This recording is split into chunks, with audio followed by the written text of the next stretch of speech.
Hello students, I am back again with a new video. Staffing chapter को continue करते हुए staffing का part 2 है ये।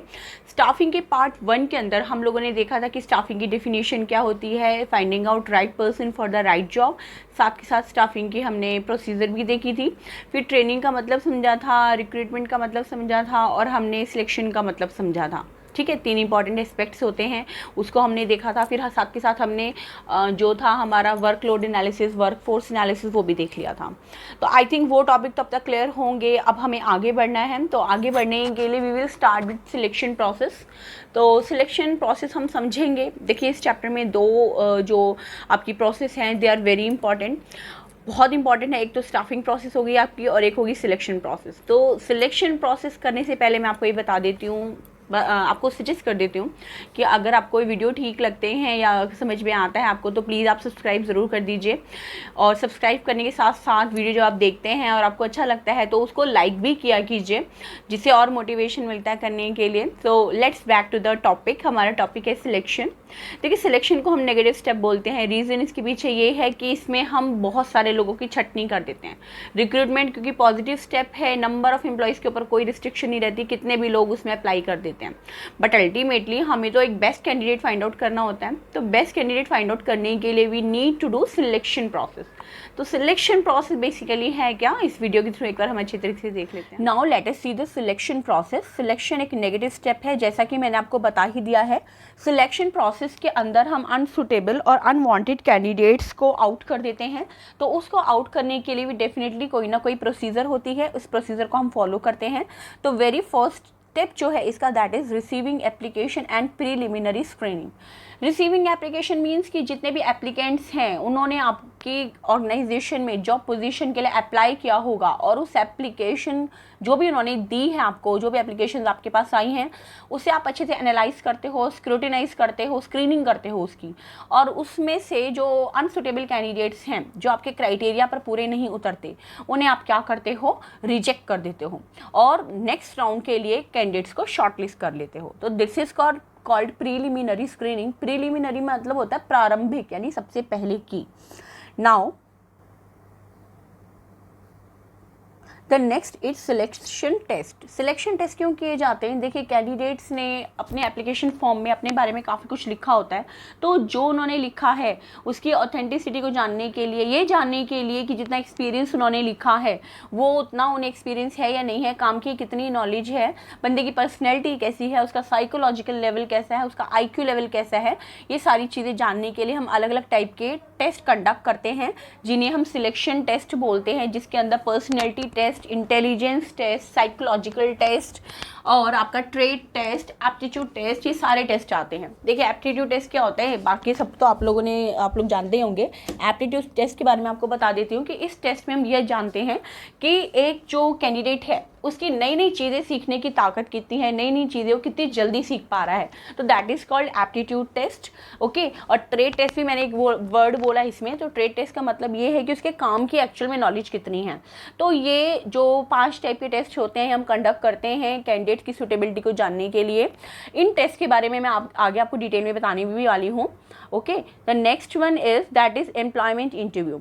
एम्प्लॉयमेंट इंटरव्यू बेसिकली कैंडिडेट्स के साथ में फेस टू फेस इंटरेक्शन होता है। एक प्रॉपर एम्प्लॉयमेंट कमेटी बैठती है, एम्प्लॉयमेंट इंटरव्यू कमेटी बैठती है जो कैंडिडेट्स के साथ में फेस टू फेस इंटरेक्शन करती है। देखिए, सारी जो इन्फॉर्मेशन है वो एप्लीकेशन फॉर्म में नहीं होती, ठीक है। तो उस इन्फॉर्मेशन को जानने के लिए एक बहुत अच्छा मेथड होता है। ये एक ऐसी अपॉर्चुनिटी होती है जिसमें जो एम्प्लॉयर है वो एम्प्लॉय को अपने बारे में भी बता सकते हैं, ठीक है। ज़रूरी नहीं है कि हमें कैंडिडेट्स के बारे में जानना है, हमें अपने बारे में भी कैंडिडेट्स को कुछ बताना होता है, या कैंडिडेट को कुछ अगर डाउट होते हैं तो वो इस स्टेप के थ्रू अपने क्लियर कर सकता है। इस राउंड को क्लियर करने के बाद जो नेक्स्ट स्टेप होता है that is reference and background check. Reference and background check में क्या होता है कि जो कैंडिडेट है उसने अपने एप्लीकेशन फॉर्म के अंदर डेफिनेटली आपके मांगने पर कुछ रेफरेंसेस दिए होंगे, ठीक है। कुछ ऐसे लोगों के नाम दिए होंगे जिनको वो जानता है और जिनसे एज अ कंपनी आप उसके बारे में इंफॉर्मेशन गेन कर सकते हो, ठीक है। उसके कैरेक्टर के बारे में इंफॉर्मेशन गेन कर सकते हो, उसके बिहेवियर के बारे में इंफॉर्मेशन गेन कर सकते हो। तो रेफरेंस चेक के अंदर हम उन कॉन्टैक्ट्स को स्क्रूटिनाइज करते हैं, उन कॉन्टैक्ट्स से इंक्वायर करते हैं उस बंदे के बारे में कि भाई ये पर्सन कैसा है, ठीक है, ताकि हम उस कैंडिडेट की ऑनेस्टी के बारे में, उसके मॉरल वैल्यूज़ के बारे में, उसके बिहेवियर कंडक्ट के बारे में एंश्योर हो जाए। फिर होता है बैकग्राउंड चेक। बैकग्राउंड चेक में हम ये देखते हैं कि बंदे की हिस्ट्री कैसी है, ठीक है, उसका बैकग्राउंड कैसा है, कहीं ऐसा तो नहीं हो उसने कोई क्रिमिनल केस में वो कन्विक्ट है, ठीक है, कहीं ऐसा तो नहीं कि उसने कोई अनलॉफुल एक्टिविटीज़ में वो इन्वॉल्व रहा है। तो इन सारी चीज़ों को जानने के लिए we do reference at the background check. उसके बाद है आपका सिलेक्शन डिसीजन। यस, इसके बाद हम सिलेक्शन डिसीजन करते हैं कि कैंडिडेट को हमने चूज़ कर लिया है, सारे क्राइटेरियाज उसने पूरे कर लिए हैं। Next one is medical examination. इसके बाद व्हाट वी डू कि मेडिकल एग्जामिनेशन, एक प्रॉपर जो सर्टिफाइड डॉक्टर होता है उससे हमें उसका मेडिकल सर्टिफिकेट चाहिए होता है, ठीक है। कैंडिडेट को कहीं इन्फेक्शियस डिजीज़ तो नहीं है जिससे दूसरे कैंडिडेट से इन्फेक्ट हो जाए, ठीक है। तो इसके लिए हम क्या करते हैं, मेडिकल एग्जामिनेशन कर लेने के बाद जो नेक्स्ट स्टेप आता है that is job offer. Job offer के अंदर कंपनी जो है कैंडिडेट को जॉब ऑफर करती है और उसको टर्म्स एंड कंडीशंस बताती है कि these are the terms and conditions, और कॉन्ट्रैक्ट के क्या रूल्स रेगुलेशंस हैं, और अपने बिहाफ पे सारी चीज़ें कंपनी बताती है, ठीक है। तो इसमें ये जस्ट एक ऑफ़र होता है कि मे बी इसको कैंडिडेट जो है वो एक्सेप्ट कर ले, चाहे तो वो उसको रिजेक्ट कर ले। तो दिस इज़ जॉब ऑफ़र, जिसमें कंपनी जो एक ऑफ़र कर रही होती है कि ये आपकी सैलरी रहेगी, ये आपकी टर्म्स एंड कंडीशंस रहेंगी, और ये आपके वर्किंग आवर्स रहेंगे। So it is up to the candidate कि वो इसको एक्सेप्ट करे या ना करे। साथ के साथ इसके अंदर ये भी होता है कि किस डेट को कैंडिडेट को कंपनी को ज्वाइन करना है, फॉर्म को ज्वाइन करना है, तो ये सारी चीज़ें क्लियरली मेंशन होती हैं। ये जस्ट लाइक अपॉइंटमेंट लेटर इसको हम बोल सकते हैं। नेक्स्ट स्टेप जो है that is contract of employment. Yes, after getting the job offer, the candidate has to give his acceptance within the time period given in the appointment letter. Appointment letter में एक time period दे रखा होता है जिसके अंदर एक employ को या एक कैंडिडेट को, एम्प्लॉय नहीं बोलेंगे, कैंडिडेट को अपनी एक्सेप्टेंस देनी होती है कि मैं आपकी कंपनी में इन टर्म्स एंड कंडीशंस में काम करने के लिए रेडी हूँ। That is called contract of employment, ठीक है। The candidate will have to submit his certificates of qualification and experience for verification by the personal department. यहाँ पर कैंडिडेट को अपने एक्चुअल जो उसके टेस्टिमोनियल्स हैं और जो वर्किंग एक्सपीरियंस है, उसका जो लेटर है, वो सारी चीज़ें जो है डॉक्यूमेंटेशन बेसिकली होता है कि सारी चीज़ें उनको सबमिट करानी होती हैं। तो ये थी आपकी पूरी सिलेक्शन प्रोसीजर, जो अपने आप में ही एक क्रूशियल स्टेप है स्टाफिंग प्रोसेस का। We need to know about this, हमें इसके बारे में पता होना चाहिए, और कई बार एग्जाम में आ भी जाता है, केस स्टडीज़ में भी आ जाता है। तो सिलेक्शन प्रोसेस पर आप हमेशा ध्यान देंगे। फर्स्ट स्टेप है receiving application and preliminary screening, selection test, employment interview, reference and background check, selection decision, medical examination, job offer, then contract of employment. तो अब आप लोगों ने सिलेक्शन प्रोसेस देख ली। देखिए, किसी भी प्रोसेस को जब आप करते हैं तो वेरी इंपॉर्टेंट थिंग कि आप उसके जो सीक्वेंस है उसको ध्यान में रखें। अगर आपने सीक्वेंस इधर उधर कर दिया देन आपकी प्रोसेस बिल्कुल ख़राब हो गई, ठीक है। तो आप सीक्वेंस का ध्यान रखेंगे, सीक्वेंस में ही प्रोसेस को लिखेंगे, चाहे वो स्टाफिंग प्रोसेस हो, चाहे वो सिलेक्शन प्रोसेस हो, प्लानिंग हो, ऑर्गेनाइजिंग हो, कुछ भी हो।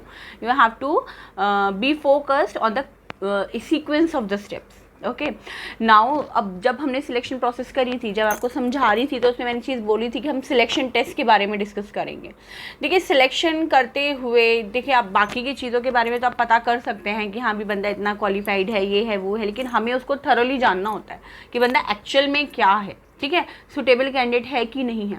देखो, जो कंपनी या जो फर्म जितना ज़्यादा सिलेक्शन के ऊपर फोकस करती है, जितना इसके ऊपर बहुत माइंडफुल होकर सोचती है, वो कंपनी लोगों में ये मैसेज छोड़ती है कि हम ऐसे ही एम्प्लॉयज़ को रिक्रूट नहीं कर लेते हैं, हम बहुत सोच समझ के एम्प्लॉयज़ को रिक्रूट करते हैं, मतलब कि हमारा काम सीरियसनेस के साथ में होता है।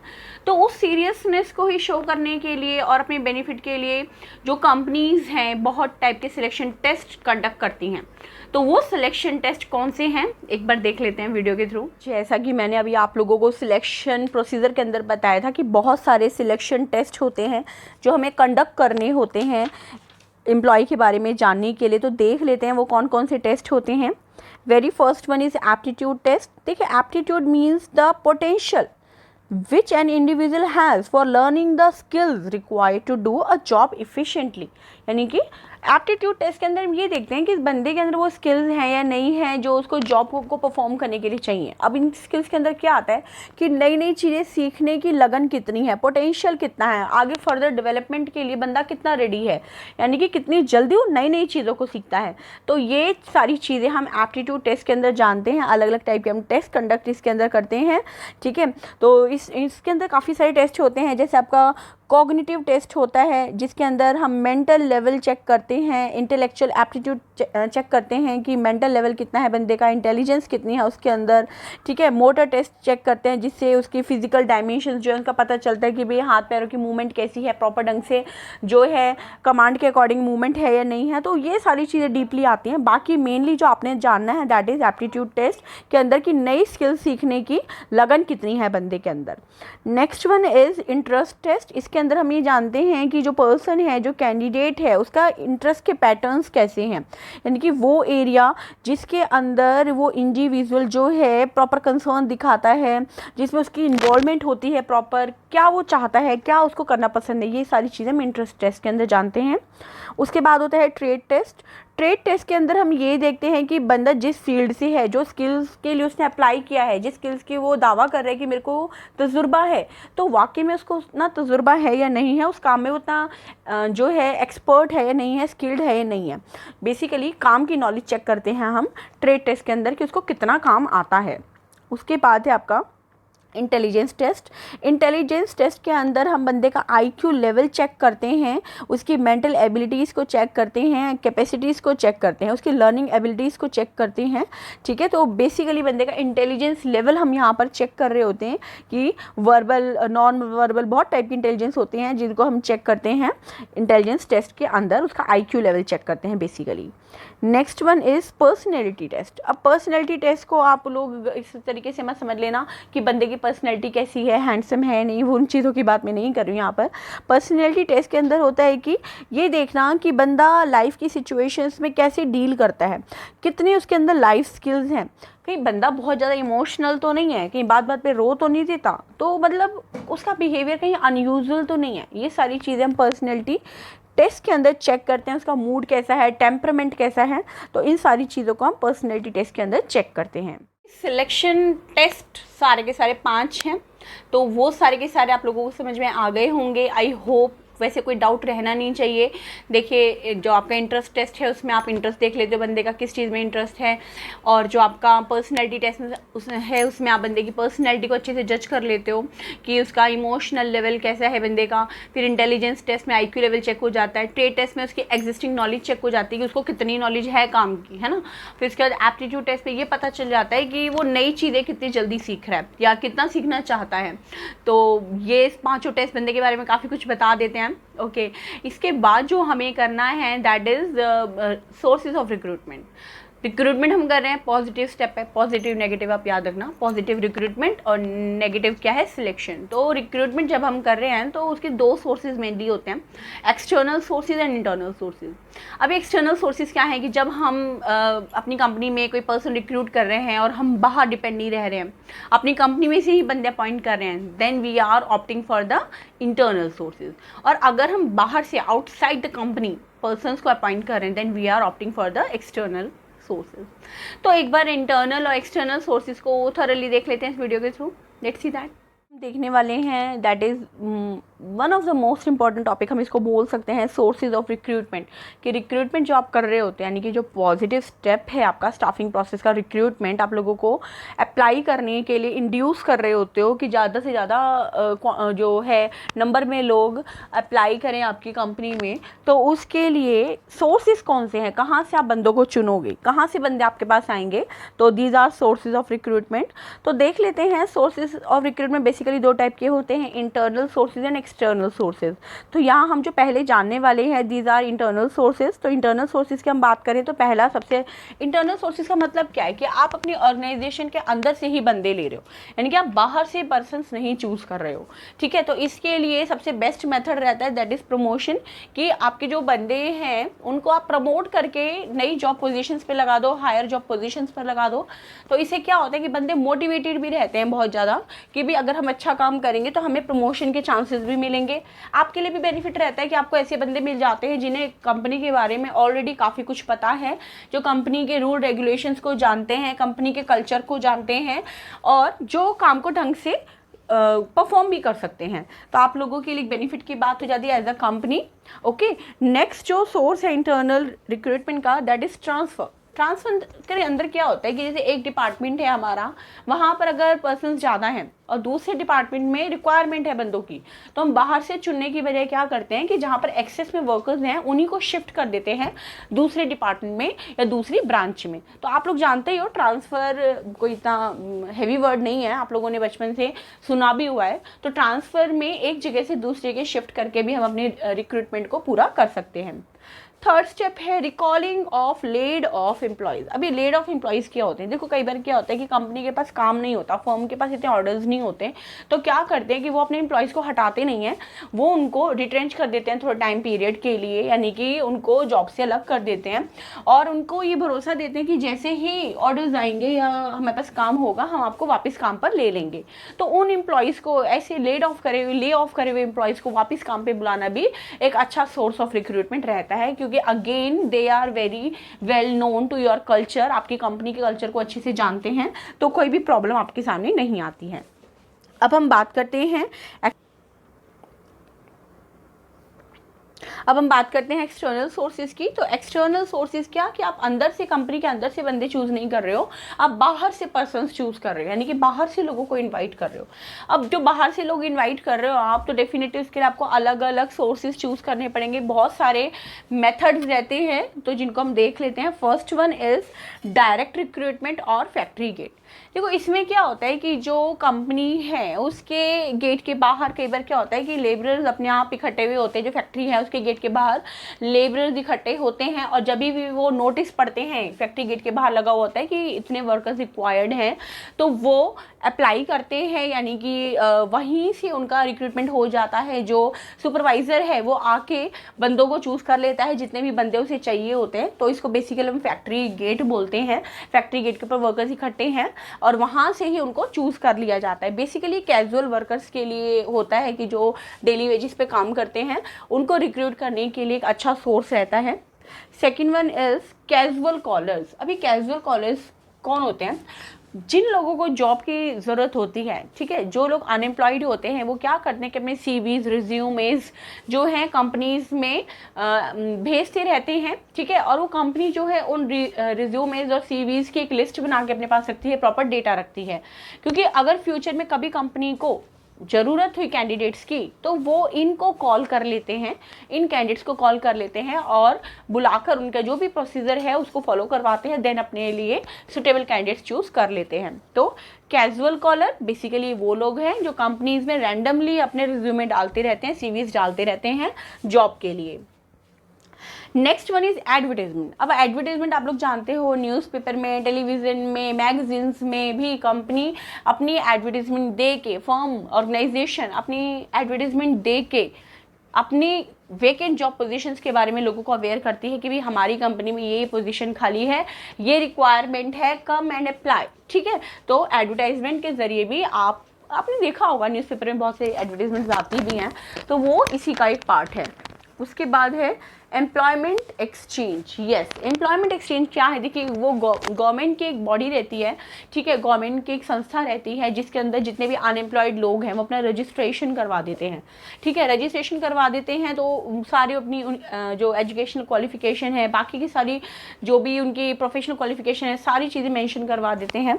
अब अगर किसी ऑर्गेनाइजेशन को कैंडिडेट्स की ज़रूरत है, ठीक है, एम्प्लॉयज़ की ज़रूरत है, तो वो फालतू के ज़्यादा झंझटों में पड़ने की बजाय सीधा एम्प्लॉयमेंट एक्सचेंज से कांटेक्ट करते हैं और वहाँ से जो भी रिक्वायर्ड पर्सन्स हैं उनको उठा लेते हैं, यानी कि उनको अपॉइंट कर लेते हैं। तो ये भी एक अच्छा सोर्स ऑफ रिक्रूटमेंट रहता है, क्योंकि वेरीफाइड लोग होते हैं तो कोई ज़्यादा प्रॉब्लम आपको आती नहीं है, और जो अनएम्प्लॉयड लोग हैं उनके लिए भी ईजी हो जाता है जॉब पाना। उसके बाद है प्लेसमेंट एजेंसीज। यस, कई प्राइवेट प्लेसमेंट एजेंसीज भी होती हैं जो कमीशन बेस पर काम करती हैं। जो कैंडिडेट्स हैं वो प्लेसमेंट एजेंसीज के पास खुद को रजिस्टर करवा देते हैं, और कंपनीज या फर्म ऑर्गेनाइजेशन जिनको कैंडिडेट्स की ज़रूरत है वो भी अपने आप को रजिस्टर करवा के रखती हैं इन प्लेसमेंट एजेंसीज के पास में। तो ये बीच में एक मीडिएटर का काम करती हैं, कैंडिडेट्स को ऑर्गेनाइजेशन से मिलाती हैं, ऑर्गेनाइजेशन को कैंडिडेट्स के बारे में बताती हैं, और साथ में अपना कमीशन भी चार्ज करती हैं। तो ऐसे भी ऑर्गेनाइजेशन जो है अपने लिए कैंडिडेट्स चूज़ कर सकते हैं इस मीडियम के थ्रू। उसके बाद है campus recruitment. Yes, campus recruitment में क्या होता है कि जो कॉलेजेस होते हैं या फिर जो भी इंस्टीट्यूट्स होते हैं वहाँ पर जाकर कंपनीज यानी फाइनल ईयर में जो स्टूडेंट्स होते हैं वहाँ पर जाके कंपनीज उन स्टूडेंट्स को हायर करती हैं। ठीक है, तो उनको क्या होता है कि इंटेलिजेंट स्टाफ मिल जाता है, एक अच्छे एबल कैंडिडेट्स के लिए उन्हें भटकना नहीं पड़ता, उनको पता है भी यहाँ पर बच्चे पढ़े लिखे हैं और इस क्वालिफिकेशन के बच्चे हैं यहाँ पे, तो उन्हें फिर ज़्यादा माथापच्ची नहीं करनी पड़ती और वहीं से डायरेक्टली वो कैंडिडेट्स को हायर कर लेते हैं। तो इसको बोलते हैं कैंपस रिक्रूटमेंट। उसके बाद है आपका रिकमेंडेशंस। कई बार क्या होता है कि आपके जो प्रेजेंट एम्प्लॉयज़ होते हैं उन्हीं के नोन लोग कुछ ऐसे होते हैं जो कंपनी में काम करने के लिए विलिंग होते हैं। ठीक है, और उनका बिहेवियर कैरेक्टर अच्छा होता है, तो आपके जो प्रेजेंट एम्प्लॉयज़ हैं वो उनकी रिकमेंडेशन करते हैं कि उसको आप अपॉइंट कर सकते हैं और वो बंदा अच्छा, उसका कैरेक्टर है, अच्छा काम करता है, तो फिर आप ऐसे किसी भी बंदे को जो भी सुटेबल है चूज़ कर सकते हैं on the recommendation of your present employee. जो आपके प्रेजेंट एम्प्लॉय हैं उनकी रिकमेंडेशन के ऊपर। उसके बाद है आपका लेबर कॉन्ट्रैक्टर्स। यस, जो अनस्किल्ड वर्कर्स होते हैं, जो डेली वेजेस के वर्कर होते हैं, मजदूर होते हैं, उनके लिए आप लेबर कॉन्ट्रैक्टर से भी कांटेक्ट कर सकते हो। लेबर कॉन्ट्रैक्टर के पास इन सारे मजदूरों का, जो भी वर्कर्स होते हैं, उनका पूरा ब्यौरा रहता है, रिकॉर्ड रहता है। तो जितने भी नंबर में आपको एम्प्लॉयज़ चाहिए, वर्कर्स चाहिए, तो आप लेबर कॉन्ट्रैक्टर से बात करके उतने एम्प्लॉयज़ आपको ईजिली मिल जाते हैं। फिर आता है आपका टेलीकास्टिंग। टेलीकास्टिंग में क्या होता है कि आप टेलीविज़न के ज़रिए, ठीक है, या किसी और मीडियम के ज़रिए अपनी एडवर्टीज़मेंट पब्लिश कर देते हो। ठीक है, और अपनी एडवर्टीज़मेंट के बारे में लोगों को बताते हो, जिससे कि लोग अवेयर होके फिर आपकी कंपनी में अप्लाई करते हैं। बेसिकली टेलीविज़न के ज़रिए जब आप अपनी वैकेंट जॉब पोजीशन के बारे में लोगों को बताते हो, then it is called telecasting.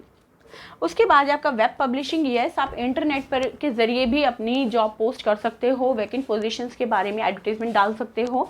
ठीक है, और इसमें आजकल बहुत अच्छे मेथड्स भी चल गए हैं, जैसे आपका monster.com है, naukri.com है, तो ये सारे के सारे shine.com है, ये सारे के सारे जो हैं कैंडिडेट्स को अपॉइंट करने का एक बहुत अच्छा मीडियम बन जाते हैं।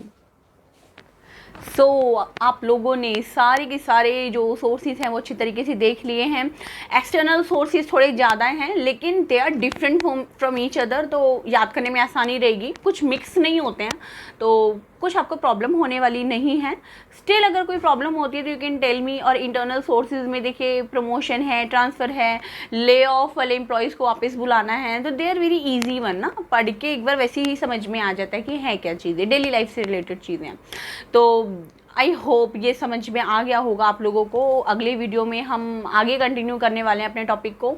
स्टाफिंग चैप्टर बहुत इंपॉर्टेंट चैप्टर है, मैं बार बार इसके ऊपर जो है फोकस करूँगी, बार बार इस बात को बोलूँगी। One of the main chapter है और जो बच्चे 12th के भी एग्ज़ाम देंगे तो उनको तो ज़रूर देखनी चाहिए वीडियो ये, क्योंकि इसके अंदर सारे मेन पॉइंट्स आपके कवर हो जाएंगे।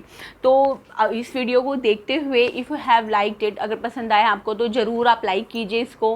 वीडियो को लाइक करना बहुत ज़्यादा ज़रूरी है, क्योंकि आपको पता है लाइक करते हो दैट मीन्स कि you are giving motivation to someone और आप अप्रिशिएट कर रहे हो उस चीज़ को। तो दैट्स इट फॉर टुडे। अगले वीडियो के लिए आप तैयार रहिए, जल्दी आएगी और उसके अंदर हम बाकी का चैप्टर कवर करेंगे। Okay, till then stay safe, stay happy, bye.